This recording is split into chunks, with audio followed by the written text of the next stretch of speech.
Hi, I'm Leezá. I'm an international transformation specialist, and today I want to talk about one of the quietest, deepest wounds that we carry after life knocks us down, and that is the loss of self-trust. It's one thing when others doubt us, but when we begin to doubt ourselves, it changes everything, like from the inside out.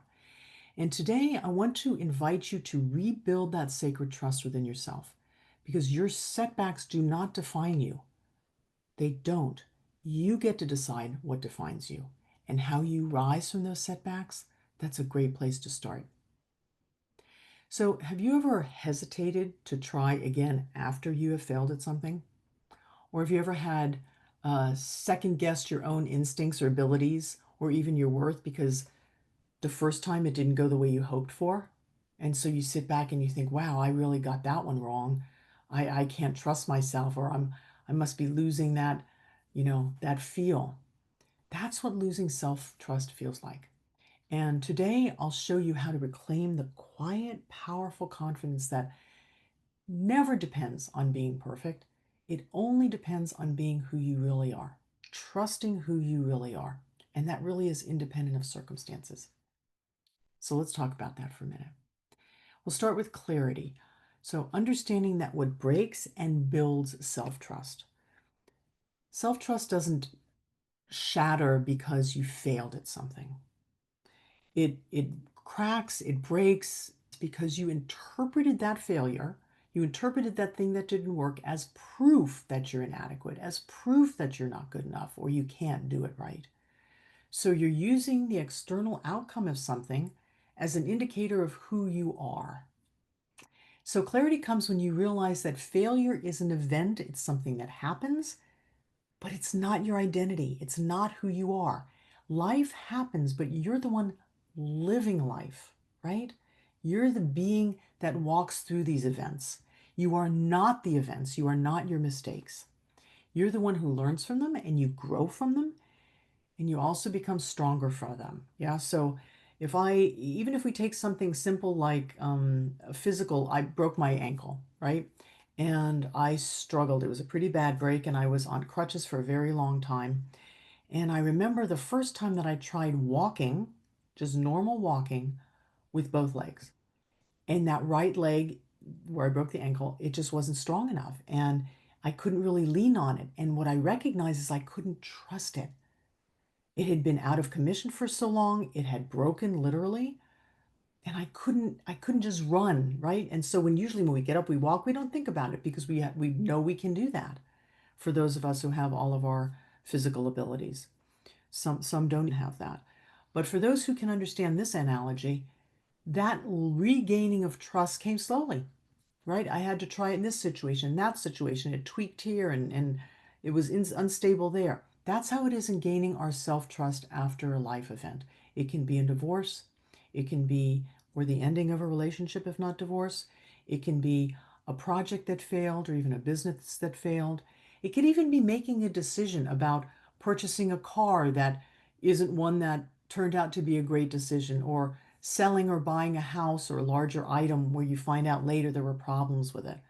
So that loss of self-trust can come in many different circumstances. And you can rebuild that. You can feel that strength and confidence in yourself again, independently of what the circumstances are. And here's how you do that. We're going to talk about the second thing now: ownership.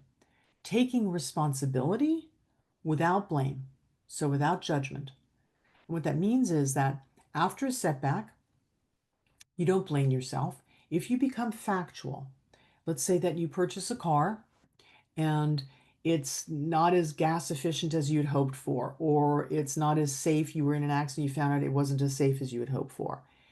Instead of blaming yourself, which gets you nowhere, and it also doesn't feel good, if you're factual, so how much did I pay? What research did I do? What information was I missing? Where did I cut corners? Maybe on money, maybe on extras, whatever it is.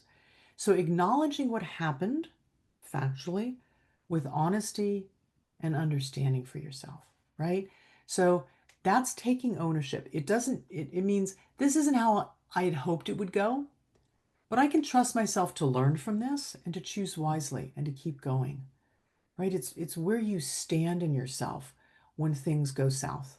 So ownership transforms mistakes into the next step, into forward momentum, rather than a wall that stops you or pushes you back. So let's talk about resolution, healing the fear of future failure. And that's a big one. For those of us, let's talk about relationships, right? If a relationship fails, that's hard for many people because, wow, that's such a close thing to our hearts, right?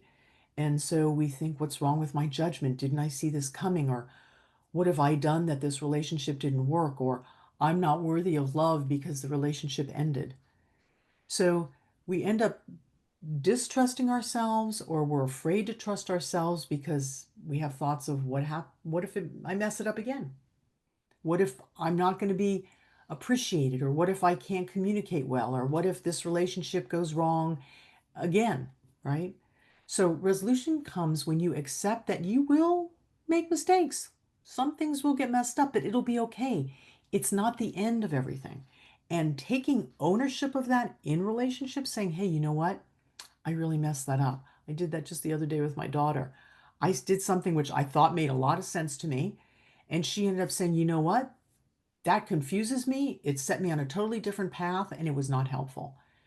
I thought, wow, I never would have thought of it from that perspective, right? Okay. So I took ownership. I said, I really hear that that wasn't useful for you. That was not my intention. I am sorry. And then I learned from that.